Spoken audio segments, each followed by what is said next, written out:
Hello guys, आज हम Photoshop के कुछ ऐसे टूल सीखने जा रहे हैं जिनके बिना आप फोटोशॉप को यूज़ ही नहीं कर पाओगे। मैं हूं आकाश और आज है फोटोशॉप मास्टर क्लास का 4th क्लास। पिछले कुछ लेसन्स में हमने फोटोशॉप के कुछ कोर फंडामेंटल्स को सीखा, वर्कस्पेस को समझा और लेयर्स भी मैनेज करना सीखे। अब हम प्रैक्टिकल प्रोजेक्ट्स पे काम कर सकते हैं, बट उसके लिए आज हम कुछ एसेंशियल टूल्स को समझेंगे। तो चलिए शुरू करते हैं। सबसे पहले हम स्टार्ट करेंगे मूव टूल से।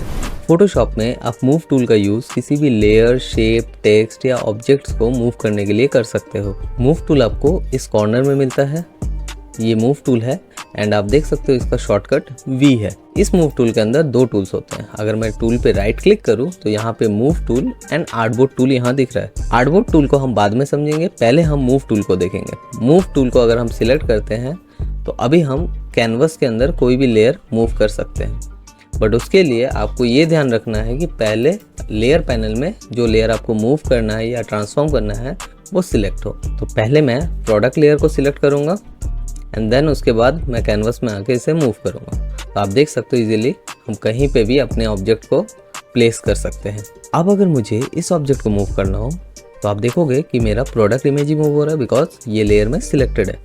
तो मुझे सबसे पहले इस ऑब्जेक्ट को सिलेक्ट करना पड़ेगा। तो उसके लिए मुझे देखना होगा कि ये ऑब्जेक्ट कौन सा है। जैसे ये लेयर है ऑब्जेक्ट, हम इसे सिलेक्ट करेंगे एंड देन मैं इसे मूव कर सकता हूँ। अब इसके लिए कुछ और भी ऑप्शंस आपको मूव टूल में मिल जाते हैं। जैसे कि अगर हम मूव टूल सिलेक्ट करके ऊपर यहाँ टूल बार में देखेंगे तो यहाँ सबसे पहला ऑप्शन जो हमें मिलता है वो है ऑटो सिलेक्ट का। अगर मैं यहाँ पे ऑटो सिलेक्ट को क्लिक करूँगा तो अब मैं लेयर में कोई भी टॉप लेयर को ऑटो सिलेक्ट कर सकता हूँ। जैसे अब मुझे इस ऑब्जेक्ट को अगर मूव करना हो तो मुझे लेयर पैनल में जाके सिलेक्ट करने की नीड नहीं है। मैं डायरेक्टली इस ऑब्जेक्ट में क्लिक करूँगा यहाँ और ये ऑटोमेटिकली यहाँ सिलेक्ट हो जाएगा एंड देन मैं इसे मूव कर सकता हूँ। तो ऑटो सिलेक्ट से आप कैनवस में ही डायरेक्टली सिलेक्ट करके किसी भी ऑब्जेक्ट को मूव कर सकते हो। आपको लेयर पैनल में बार बार शिफ्ट होने की ज़रूरत नहीं है। बट यहाँ पे एक चीज़ ध्यान रखना है, अगर लेयर में ओवरलैपिंग हो, मीन्स अगर यहाँ आप देखोगे जो प्रोडक्ट लेयर है इसके ऊपर भी एक लेयर है मेरा। अगर यहाँ पे मैं दिखाऊं, ये मेरा प्रोडक्ट लेयर है और इसके ऊपर ये प्रोडक्ट का लाइट भी एक लेयर है। तो अगर मैं यहाँ पे क्लिक करूँ तो बार बार प्रोडक्ट लाइट ही सिलेक्ट होगा। अगर मैं प्रोडक्ट लेयर को भी लेयर में सिलेक्ट रखूँ और मेरा ऑटो सिलेक्ट ऑन है तो आप देख सकते हो कि मेरा प्रोडक्ट लाइट लेयर ही ऑटोमेटिकली सिलेक्ट हो रहा है, बिकॉज ये लेयर ओवरलैपिंग में टॉप में है। तो बॉटम लेयर सिलेक्ट करने के लिए आपको ध्यान रखना है कि आपको लेयर पैनल में ही सिलेक्ट करना होगा या फिर ऑटो सिलेक्ट को ऑफ करके भी आप सिलेक्ट कर सकते हो। अब अगर ऑटो सिलेक्ट ऑफ है और आप लेयर को डायरेक्टली कैनवस से ही सिलेक्ट करना चाहते हो, उसके लिए भी शॉर्टकट है। इसके लिए आप क्या कर सकते हो, जिस भी एरिया के ऑब्जेक्ट को आपको सिलेक्ट करना है उस एरिया पे राइट क्लिक करो एंड देखो यहाँ पे जो ओवरलैपिंग लेयर्स है उसके लिस्ट यहाँ पे आ जाएंगे। अगर जैसे मुझे प्रोडक्ट को सिलेक्ट करना है तो डायरेक्ट मैं यहाँ पे प्रोडक्ट लेयर को सिलेक्ट कर सकता हूँ, मूव कर सकता हूँ। और इफ़ मुझे यहाँ पे प्रोडक्ट लाइट को सिलेक्ट करना है तो राइट क्लिक करके मैं प्रोडक्ट लाइट सिलेक्ट करके इसे भी मूव कर सकता हूँ। तो डायरेक्टली मैं सिलेक्शन यहाँ से भी बना सकता हूँ, मुझे लेयर पैनल में शिफ्ट होने की नीड नहीं है। और अगर आप ऑटो सिलेक्ट को ऑफ करके एंड देन ऑटो सिलेक्ट को यूज़ करना चाहते हो तो वो भी आप कर सकते हो। उसके लिए आपको सबसे पहले कैनवस में आओ एंड देन कंट्रोल प्रेस करके लेयर पे क्लिक करो। जैसे आप लेयर पे क्लिक करोगे, देखो कंट्रोल जैसे आप प्रेस करोगे यहाँ पे कुछ आपको इस तरीके से रेफरेंस आइकन्स दिखेंगे जैसे आप कंट्रोल क्लिक करोगे। अब जैसे मुझे जो भी लेयर सिलेक्ट करना है, लाइक मुझे ये मॉइस्चराइजर लेयर सिलेक्ट करना है, अब इसको पर क्लिक करूंगा ये ऑटोमेटिकली सिलेक्ट हो जाएगा। अगर मुझे ये लोगो सिलेक्ट करना है तो कंट्रोल क्लिक करके इस पे क्लिक करूंगा, ये सिलेक्ट हो जाएगा। देखो मेरा ऑटो सिलेक्ट यहाँ पे ऑफ है, बट फिर भी मैं ऑटो सिलेक्ट का यूज कर पा रहा हूँ कंट्रोल शॉर्टकट का यूज करके। अब आपको एक चीज़ का ध्यान रखना है ऑटो सिलेक्ट में, जब भी आप ऑटो सिलेक्ट का यूज़ कर रहे हो तो आपको ऑटो सिलेक्ट में क्या सिलेक्ट करना है, लेयर सिलेक्ट करना है या फिर ग्रुप सिलेक्ट करना है। इफ़ आपको लेयर सिलेक्ट करना हो तो यहाँ पे ऑटो सिलेक्ट में हमेशा ये लेयर को सिलेक्ट रखना, और अगर आपको ग्रुप सिलेक्ट करना हो तो ग्रुप रखना। देन हमें यहाँ पे एक और ऑप्शन मिलता है जो है शो ट्रांसफॉर्म कंट्रोल।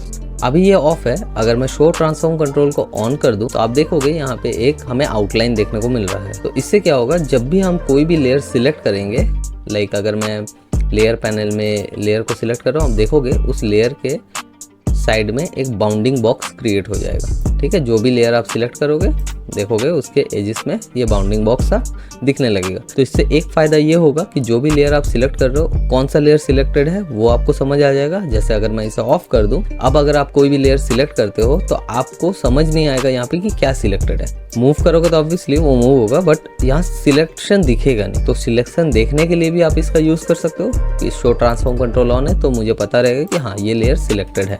अब मूव टूल के अंदर आपको ऊपर और भी ऑप्शंस मिलते हैं, तो इन सारे ऑप्शंस का यूज़ हम आगे सीखेंगे। ये कुछ एडवांस टूल आपको मिलता है, अभी हम बेसिक सीख रहे हैं, तो बेसिक में अभी इन टूल्स को प्रैक्टिस करना है आपको। अब जैसा कि मैंने कहा कि ये ट्रांसफॉर्म का यूज़ इस बाउंडिंग बॉक्स से होता है। ट्रांसफॉर्म क्या है? ट्रांसफॉर्म जब भी आप किसी लेयर या ऑब्जेक्ट्स को स्केल, पोजीशन या रोटेट करना चाहते हो तो उसके लिए आपको ट्रांसफॉर्म का यूज़ करना पड़ता है। ट्रांसफॉर्म के लिए एक ऑप्शन है कि मूव टूल सिलेक्ट करो एंड देन यहाँ पे आप जो भी लेयर को ट्रांसफॉर्म करना चाहते हो, लाइक मैं इस लोगो को ट्रांसफॉर्म करना चाहता हूँ तो मैं इसे सिलेक्ट करूँगा। ओके, ये सिलेक्ट करूँगा एंड देन आप देख सकते हो ये बाउंडिंग बॉक्स मुझे इसमें दिख रहा है एंड अब मैं इसे स्केल, रोटेट या फिर पोजीशन इसका मूव कर सकता हूँ। अगर मैं थोड़ा सा जूम कर लूँ, अब आपको दिखेगा कि जो मेरा कर्सर है इसका आइकन चेंज होगा। जैसे अगर मैं इस बाउंडिंग बॉक्स के अंदर हूँ तो अभी ये मूव टूल का जो आइकन रहता है वो हमें दिख रहा है। अगर मैं इस बाउंडिंग बॉक्स के बिल्कुल एज में चला जाऊँ तो देखो ये आइकन चेंज हो गया। अब एक एरो जैसा कुछ आपको दिख रहा है। अरे मैं इसे थोड़ा सा और जूम करके दिखाऊँ, ये कुछ एरो जैसा ऐसा कुछ दिख रहा है। अगर मैं अब कर्सर को इस बाउंडिंग बॉक्स के बाहर ले जाऊं तो देखो अभी भी इसका जो आइकन है ये चेंज हो चुका है, ये कुछ एक एंगल में हमें दिख रहा है। तो अब मैं अगर इस टूल का यूज़ करूं तो अब ये क्या करेगा, ट्रांसफॉर्म में रोटेशन करेगा। तो आप देख सकते हो अभी लेयर जो है वो रोटेट हो रहा है। तो अगर आप बाउंडिंग बॉक्स के बाहर रखोगे कर्सर को तो वो रोटेट करेगा। इफ़ आप बाउंडिंग बॉक्स के अंदर रखोगे तो ये मूव करेगा लेयर को, और अगर आप बाउंडिंग बॉक्स के बिल्कुल एज में रखोगे तो ये स्केल करेगा आपके ऑब्जेक्ट को, मतलब छोटा या बड़ा आप इससे कर सकते हो। अब जब आप स्केलिंग कर रहे हो तो आप देखोगे कि यहाँ पे स्केलिंग एक पर्टिकुलर एज से हो रहा है। मतलब अगर मैं इस तरफ से स्केल कर रहा हूँ तो मेरा ये एज फिक्स है, अगर मैं इस तरफ से स्केल कर रहा हूँ तो ये एज फिक्स है। अगर मुझे सेंटर से स्केल करना हो तो मुझे क्या करना होगा, ऑल्ट प्रेस करके एंड देन मुझे स्केल करना होगा। तो अब आप देख सकते हो कि ये सेंटर से स्केल हो रहा है, मतलब कोई भी एज फिक्स नहीं है, सिर्फ इसका सेंटर फिक्स है। तो इससे मैं छोटा या बड़ा अपने लेयर को कर सकता हूँ। अब ये सेंटर से क्यों हो रहा है, तो इसका रीज़न है ये एंकर पॉइंट। अगर मैं यहाँ पे आपको दिखाऊँ तो ये बीच में जो एक छोटा सा सर्कल दिख रहा है इसे एंकर पॉइंट कहते हैं। एंकर पॉइंट का मतलब क्या होता है, ये हमारा सेंटर ऑफ मास डिसाइड करता है लेयर का, मतलब कि हमारा लेयर का सेंटर कहाँ पे होगा। अभी ये बिल्कुल बीच में है तो लेयर का सेंटर हमारा ये है। बट अगर मैं इस एंकर पॉइंट का पोजीशन चेंज कर दूँ, जस्ट मुझे क्या करना है, इस एंकर पॉइंट को क्लिक करके एंड देन ड्रैग करना है इसका पोजीशन को चेंज करने के लिए। फॉर एग्जांपल मैं इस एंकर पॉइंट का पोजीशन जो मेरे लोगो का ओ पार्ट है इसके सेंटर में मैं रख रहा हूँ।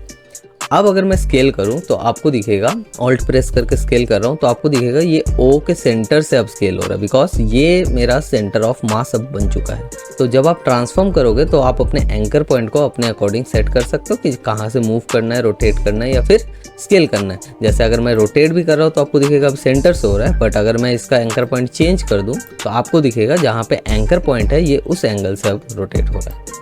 तो इस तरीके से आप अपने एंकर पॉइंट्स का यूज़ कर सकते हो। तो ट्रांसफॉर्म के अंदर आपको और भी टूल्स मिलते हैं, जैसे perspective transform, skew transform and और भी ऑप्शंस। बट अभी हमें सिर्फ पोजीशन, स्केल और रोटेशन ये 3 ट्रांसफॉर्म सीखना है। तो आपको तीनों ट्रांसफॉर्म भी समझ में आ गया है तो आप इसका प्रैक्टिस कर सकते हो। तो नेक्स्ट हम देखेंगे फोटोशॉप में टेक्स्ट टूल का यूज़ कैसे होता है। टेक्स्ट टूल का यूज़ करने के लिए आपको सबसे पहले टेक्स्ट टूल सिलेक्ट करना होगा। तो टूल बार में आओ, यहाँ पे ये आपको टेक्स्ट टूल का ऑप्शन मिलेगा। तो इस टेक्स्ट टूल को आप क्लिक करके सिलेक्ट कर सकते हो या शॉर्टकट आप देख सकते हो टी है, तो आप टी प्रेस करके भी टेक्स्ट टूल को सिलेक्ट कर सकते हो। अब इसके अंदर भी अगर आप राइट क्लिक करोगे तो काफ़ी सारे अलग अलग ऑप्शंस है। फिलहाल हम इस हॉरिजॉन्टल टाइप टूल को पहले सीखेंगे। तो इस पे क्लिक करते हैं। अब आपको ऊपर कुछ ऑप्शन यहाँ दिख रहा होगा, ये हमारा टेक्स्ट का स्टाइल है जिसे हम फॉन्ट कहते हैं। तो फॉन्ट स्टाइल अगर आप चेंज करते हो तो आप देखोगे कि आपके जो टेक्स्ट के स्टाइल्स है ये चेंज हो जाएंगे।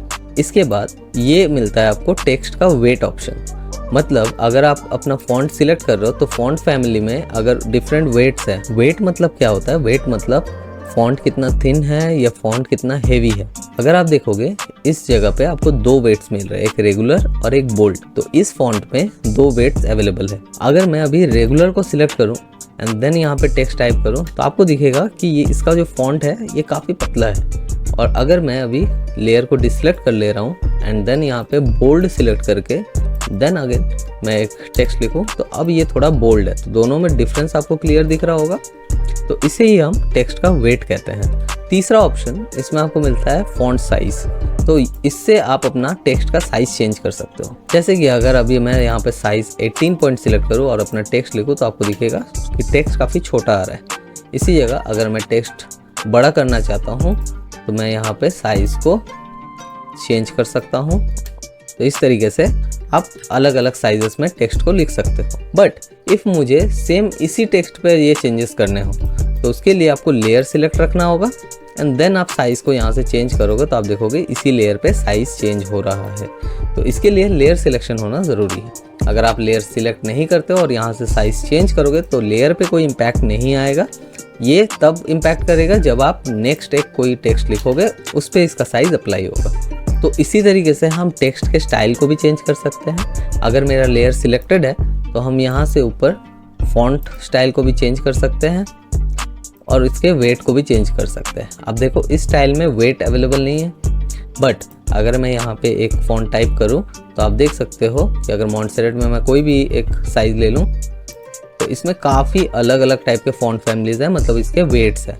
तो लाइट वेट है, रेगुलर वेट है, थिन वेट है, मीडियम वेट है। तो एक ही फॉन्ट में आपको डिफरेंट टाइप के वेट्स मिल जाते हैं। तो आप अलग जगह पे अलग सिचुएशन में आप इस फॉन्ट का यूज़ कर सकते हो। तो अगर आपको फॉन्ट का नाम पता है तो आप फॉन्ट को यहाँ टाइप करके भी सर्च कर सकते हो। फॉर एग्जांपल मुझे एरियल फॉन्ट चाहिए तो मैं यहाँ पे एरियल टाइप करूँगा तो आप देख सकते हो एरियल का फॉन्ट जितना भी है वो मुझे यहाँ विजिबल हो रहा है। तो इससे भी मैं सिलेक्ट करके फॉन्ट को चेंज कर सकता हूँ। नेक्स्ट है फॉन्ट कलर।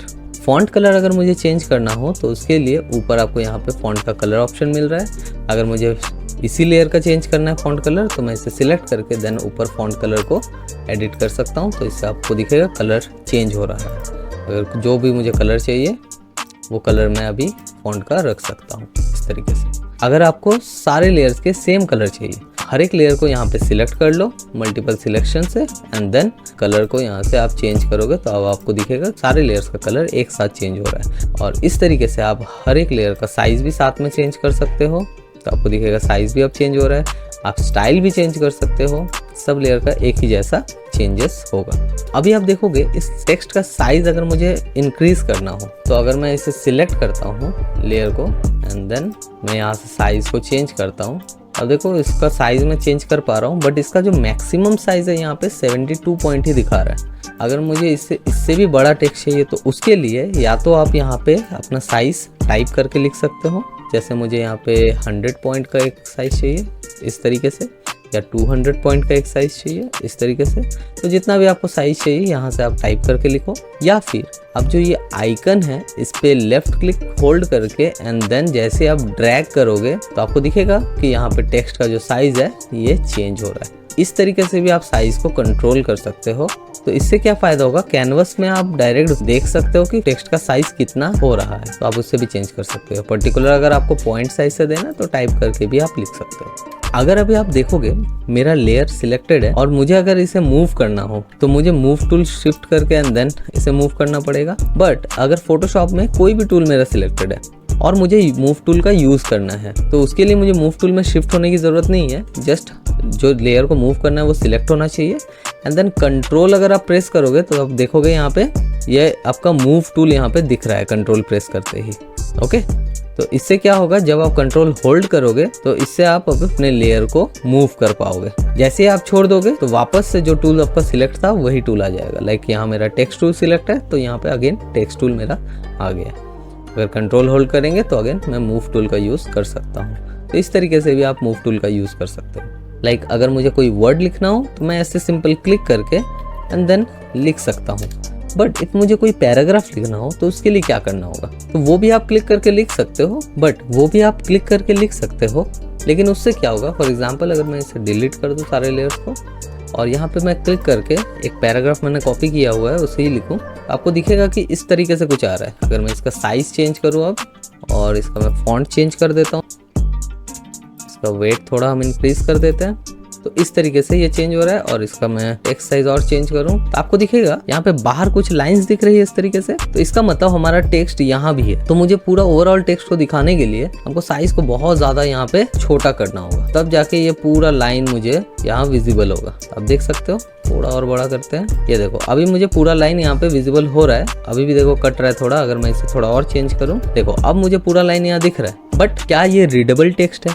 हम इसे नहीं पढ़ सकते बिकॉज काफी छोटा टेक्स्ट है। तो जब भी आपको पैराग्राफ लिखना हो तो इस तरीके से नहीं करना। आपको क्या करना है, आपको एक टेक्स्ट बॉक्स बनाना है। टेक्स्ट बॉक्स कैसे बनाना है? तो टेक्स्ट टूल को सिलेक्ट कर लो एंड देन जहाँ से भी आपको टेक्स्ट बॉक्स बनाना है उस एरिया पे क्लिक करके होल्ड करो एंड देन ड्रैग करो इस तरीके से। तो जितने भी एरिया में आपको टेक्स्ट बॉक्स चाहिए, फॉर एग्जांपल मुझे इतना एरिया में चाहिए, तो यहाँ पे क्लिक कर देंगे इस तरीके से। अब जो भी मुझे पेस्ट करना हो तो कॉपी करके, यहाँ मैंने कॉपी किया हुआ है, जस्ट कंट्रोल V पेस्ट कर देंगे। अब देखो टेक्स्ट उस बॉक्स एरिया के अंदर ही आया, बट आप बोलोगे ये तो साइज उतना ही रहा अभी। तो अगर मैं यहाँ पे साइज को चेंज करता हूँ, लाइक अगर मैं लेयर को सिलेक्ट करके साइज इसका फॉन्ट साइज चेंज करता हूँ, तो आप देखोगे कि फॉन्ट साइज तो चेंज हो रहा है, लेकिन जो मेरा टेक्स्ट है वो मेरे इस बॉक्स के बाहर नहीं जा रहा है, इस बॉक्स के अंदर ही मुझे दिख रहा है। तो इस तरीके से आप टेक्स्ट बॉक्स बना के भी पैराग्राफ को लिख सकते हो। अब जैसे मैंने ये पैराग्राफ लिखा है तो आपको दिखेगा कि हर एक लाइन यहाँ पे सेंटर से स्टार्ट हो रहा है। तो ये अभी टेक्स्ट हमारा सेंटर अलाइनमेंट है। तो इसके अलाइनमेंट को लेफ्ट, सेंटर या राइट, ये तीनों में आप सेट कर सकते हो। जैसे अभी ये सेंटर में सेट है, अगर मुझे इसको लेफ्ट अलाइनमेंट करना हो तो लेयर को सिलेक्ट करके मैं ऊपर ये अलाइनमेंट ऑप्शन का यूज़ कर सकता हूँ। इसमें मैं यहाँ लेफ्ट अलाइन कर सकता हूँ। अब देखोगे टेक्स्ट आपका लेफ्ट अलाइन हो जाएगा। और इफ मैं इसे सेंटर करना चाहूँ तो सेंटर भी कर सकता हूँ, और राइट करना है तो राइट अलाइनमेंट भी कर सकता हूँ। या आगे हम डिज़ाइंस में सीखेंगे कि इसका यूज़ कब करना है। अब इसी टेक्स्ट को अगर मैं इस प्रोजेक्ट में यहाँ यूज़ करना चाहता हूँ, फॉर एग्जांपल यहाँ मैंने एक छोटा सा डिस्क्रिप्शन देना है इस प्रोडक्ट का, तो ऐसे ही हमने बनाया एक टेक्स्ट बॉक्स एंड देन यहाँ पे हमने कंट्रोल V हम पेस्ट कर देंगे अपने टेक्स्ट को। अब जैसे ही देखो मैंने यहाँ पे पेस्ट किया तो आपको एक नीचे ये कॉर्नर में प्लस आइकन दिख रहा होगा। ओके, तो इस जगह पे ये आपको प्लस आइकन दिख रहा होगा। तो ये प्लस आइकन क्या है? इसका मतलब हमारा टेक्स्ट अभी भी और भी है। तो पूरा टेक्स्ट हम दिखाने के लिए या तो हम इसे इस तरीके से स्केल कर सकते हैं, आपको सारा टेक्स्ट आ जाएगा, या फिर अगर बॉक्स मुझे इतना ही चाहिए, उसी के अंदर टेक्स्ट दिखाना है, तो हम इसके साइज को कंट्रोल कर सकते हैं। तो अगेन लेयर को सिलेक्ट करके हम साइज को इस तरीके से छोटा बड़ा कर सकते हैं। बट एक चीज़ का यहाँ आपको ध्यान रखना है कि मान लो मैं साइज चेंज करना चाहता हूँ, लेयर तो मेरा सिलेक्टेड है, लेकिन अगर मैं एडिट मोड में हूँ, एडिट मोड मतलब अगर हम ये अंदर क्लिक करते हैं तो अब मैं एडिट मोड में हूँ, तो यहाँ अगर मैं साइज़ को चेंज करूँ तो आपको दिखेगा साइज़ चेंज नहीं हो रहा है टेक्स्ट का। ओके, बिकॉज मैं एडिट मोड में हूँ। तो अगर मैं एडिट मोड में हूँ तो मुझे क्या करना होगा, मुझे सारे टेक्स्ट को सिलेक्ट करना होगा, मतलब कंट्रोल A प्रेस करेंगे तो यहाँ पे सारा टेक्स्ट सिलेक्ट हो गया। अब मैं यहाँ से कम या ज़्यादा जो भी मुझे टेक्स्ट का साइज़ करना है मैं कर सकता हूँ। नंबर पैड में जो एंटर होता है उसे प्रेस करना आपको, तो ये हमारा अप्लाई हो जाएगा। तो इस तरीके से भी आप चेंज कर सकते हो। अब इसका कलर चेंज करना है तो आप कलर भी चेंज कर सकते हो। तो जो भी आपको एडिट करना है आप इस पर कर सकते हो। अब मुझे ये थोड़ा बोल्ड लग रहा है, तो अगर मुझे इसे थोड़ा लाइट वेट देना है तो मैं इसे सिलेक्ट करके यहाँ से इसके वेट को कम कर सकता हूँ। ठीक है, तो और लाइट रेगुलर कर देते हैं। तो अब ये ठीक लग रहा है। अब इसमें अगर मुझे कुछ वर्ड्स को हाईलाइट करना है या कुछ करना है तो उसके लिए हम पर्टिकुलर वर्ड को सिलेक्ट करके भी यहाँ से टूल्स का यूज़ कर सकते हैं। लाइक ये वर्ड मुझे बोल्ड रखना है थोड़ा, तो मैं इसे बोल्ड कर सकता हूँ इस तरीके से, थोड़ा कम। हम चाहे तो इसका कलर भी चेंज कर सकते हैं। ठीक है, देखो इसका कलर सिर्फ चेंज हुआ, बाकी कलर सेम ही है। तो इस तरीके से हम हाईलाइट भी अपने टेक्स्ट को कर सकते हैं।